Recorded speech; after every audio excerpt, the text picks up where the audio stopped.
Hello friends, आपका स्वागत है मेरे यूट्यूब चैनल केमिस्ट्री पॉइंट में। पिछले वीडियो में हमने पढ़ा था फजान्स रूल के बारे में, जिससे हम लोग ये बता सकते थे कि अगर दो आयनिक कंपाउंड दे रखे हैं तो उनमें से कौन सा ज़्यादा कोवेलेंट होगा। ठीक है, आज के वीडियो में पढ़ेंगे हम लोग मॉलिक्यूलर ऑर्बिटल थ्योरी। अब जानते हो molecular orbital theory bond formation के बारे में है। इससे पहले हम लोग पढ़ी थी वैलेंस बॉन्ड थ्योरी, और उससे पहले हमने लुईस थ्योरी पढ़ी थी। ठीक है, उसमें हाइब्रिडाइजेशन वगैरह पढ़ चुके हैं। तो एक्चुअली जो वैलेंस बॉन्ड थ्योरी कोई चीज एक्सप्लेन नहीं कर पाई होगी, तभी तो हमारी मॉलिक्यूलर ऑर्बिटल थ्योरी आई।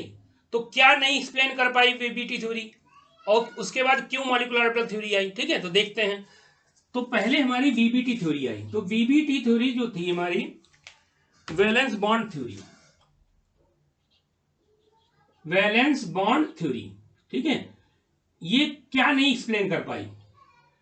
ये एक तो ये नहीं एक्सप्लेन कर पाई, जैसे वीबीटी के हिसाब से ऑक्सीजन डबल बॉन्ड बनाता है। ठीक है, और यहाँ एक इलेक्ट्रॉन पेयर्ड होगा, यहाँ एक लोन पेयर पेयर होगा, और ये दो पेयर्ड लोन पेयर हो गए। तो इस वीबीटी के हिसाब से सारे इलेक्ट्रॉन पेयर्ड है। ठीक है, तो पेयर्ड के हिसाब से ये वीबीटी के हिसाब से ये O2 कैसा होना चाहिए, O2 होना चाहिए डायामैग्नेटिक। ठीक है, डायामैग्नेटिक कौन होते हैं, इसके लिए याद रखो, देखो DRPA शॉर्टकट याद रखो। डायामैग्नेटिक जो होते हैं, D for diamagnetic, R for होता है रिपेल, रिपेल, और पी फॉर होता है पैरामैग्नेटिक,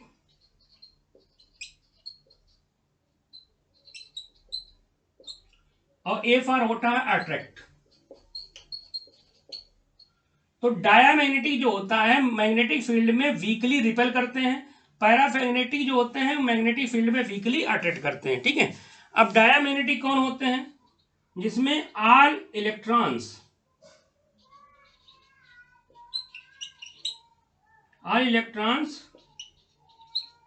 शुड बी पेयर्ड। अगर सारे इलेक्ट्रॉन पेयर्ड हैं तो आपका डायमैग्नेटिक हो जाएगा। ठीक है, अगर मान लो कम से कम एक इलेक्ट्रॉन अनपेयर्ड होना चाहिए, at least one electron should be unpaired. अगर एक कम से कम एक इलेक्ट्रॉन अनपेयर्ड है तो वो पैरामैग्नेटिक होगा। बाकी याद रखिए DRPA, diamagnetic weekly repel in magnetic field, paramagnetic weekly attract in magnetic field. ठीक है, याद रखिए। तो वीबीटी के हिसाब से O2 कैसा होना चाहिए, डायमैग्नेटिक।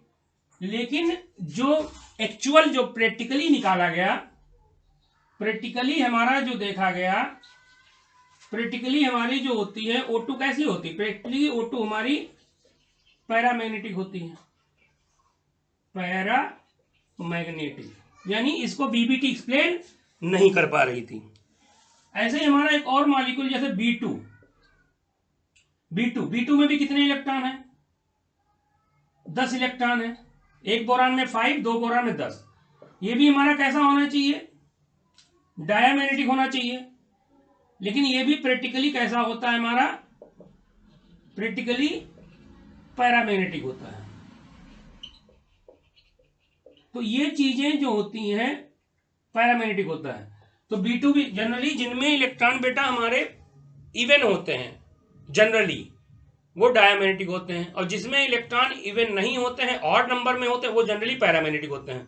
लेकिन B2O2 जो है हमारा पैरामैग्नेटिक है। प्रैक्टिकल सही होता है कि थ्योरी, तो आप जानते हैं प्रैक्टिकल सही होता है। तो प्रैक्टिकली हमने ऑब्जर्व किया O2 कैसा है हमारा, पैरामैग्नेटिक है, डायमैग्नेटिक नहीं है। ऐसे B2 क्या है हमारा, पैरामैग्नेटिक, डायमैग्नेटिक नहीं है। तो ये चीज हमारी MOT एक्सप्लेन नहीं कर पा रही थी, सॉरी VBT एक्सप्लेन नहीं कर पा रही थी।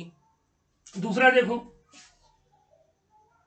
जैसे कार्बन कार्बन डबल बॉन्ड होता है, जैसे C2 मॉलिक्यूल, C2 मॉलिक्यूल कब एग्जिस्ट करता है, वेपर स्टेट में बेटा एग्जिस्ट करता है, वेपर स्टेट में एग्जिस्ट, इसमें डबल बॉन्ड है।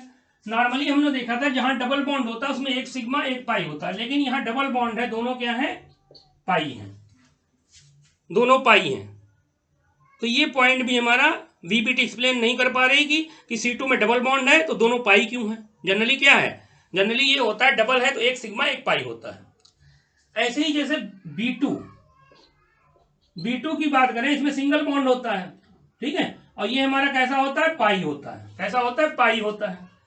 ये पॉइंट भी VBT एक्सप्लेन नहीं कर पा रही थी, सिंगल बॉन्ड है, पाई कैसे हो गया, ठीक है। और क्या नहीं एक्सप्लेन कर पा रही थी भाई, और जैसे मान लो इसमें जैसे आपका ये हो गया B2,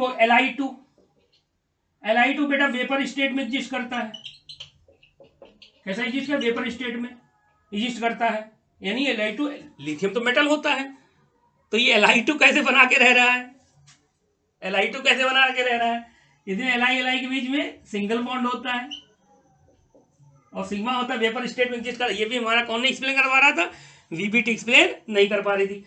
अब जैसे मान लो H2+, यहां पे ये भी पढ़ा के चलेगा कि H2+ एग्जिस्ट करता है, H2- एग्जिस्ट करता है, आपने ये तो पढ़ा था VBT में कि H2 एग्जिस्ट करता है, इसमें क्या होता है, एक s ऑर्बिटल, एक s ऑर्बिटल, दो s ऑर्बिटल इसमें ओवरलैप कर जाएंगे, 200 में पेड इलेक्ट्रॉन होना चाहिए विद अपोजिट स्पिन, और ये दोनों ओवरलैप करके हमारा इस तरीके से ये बॉन्ड बना लेंगे, और क्या कहेंगे इसको, SS सिग्मा बॉन्ड, ये हमारा SS सिग्मा बॉन्ड होता है। लेकिन ये बताओ H2+ कैसे एग्जिस्ट कर गया, इसमें तो एक ऑर्बिटल में इलेक्ट्रॉन है ही नहीं। अगर H2+ की बात करो तो अगर मान लो एक हम अगर ये ले लें ऑर्बिटल, इसमें अनपेड इलेक्ट्रॉन है, और एक ये ले लें, इसमें तो इलेक्ट्रॉन है ही नहीं, तो ये कैसे ओवरलैप करेंगे। VBT में तो ये कहा गया था कि half filled orbital with opposite spin, वो पेयर करके बॉन्ड बनाएंगे, लेकिन ये तो कैसे बॉन्ड बन गया, ठीक है। तो ये कुछ पॉइंट थे जो हमारी कौन सी थ्योरी VBT एक्सप्लेन नहीं कर पा रही थी, तो इसको एक्सप्लेन, अब ये सारे चीजें जो अभी हम बता रहे हैं, जो अजीब अजीब मॉलिक्यूल ये सब बन रहे हैं, Li2 बन रहा है, C2 बन रहा है, डबल बॉन्ड है, दोनों पाई है, ये सिंगल बॉन्ड है, सिग्मा है, तो और इसमें एक पॉइंट और था, जैसे VBT में हमने पढ़ा था कि बॉन्ड ऑर्डर या नंबर ऑफ बॉन्ड या तो एक होता है, या दो होता है, या तीन होता है, यानी होल नंबर में बॉन्ड होते हैं, ठीक है। लेकिन MOT क्या कहती, लेकिन अब जब हम प्रैक्टिकली देखा गया तो H2+ में बॉन्ड कितना होता, 0.5, एक नहीं होता, 0.5 होता है। H2- में भी बॉन्ड कितना होता है, 0.5 बॉन्ड होता है, फ्रैक्शन में है, फ्रैक्शन में है। तो यानी ये बॉन्ड ऑर्डर जो है या नंबर ऑफ बॉन्ड जो है 1.5 आ रहा है, 2.5 आ रहा है, 0.5 आ रहा है, ठीक है, ये कैसे हो गया। चलो फिर ये चीज ठीक है। अब देखा गया H2+ का बॉन्ड ऑर्डर 0.5 है, H2- का भी बॉन्ड ऑर्डर 0.5 है, लेकिन H2+ की स्टेबिलिटी ज्यादा है। तो ये सारे पॉइंट जो थे हमारी कौन सी थ्योरी नहीं एक्सप्लेन कर पा रही थी, VBT एक्सप्लेन नहीं कर पा रही थी। ये जितने भी पॉइंट हुए, इन सारे पॉइंट को एक्सप्लेन करने के लिए कौन सी थ्योरी आएगी, मॉलिक्यूलर ऑर्बिटल थ्योरी, क्योंकि VBT के बाद आई है हमारी MOT, तो MOT हमारी एडवांस है, तो हम आंसर MOT के हिसाब से देंगे ना।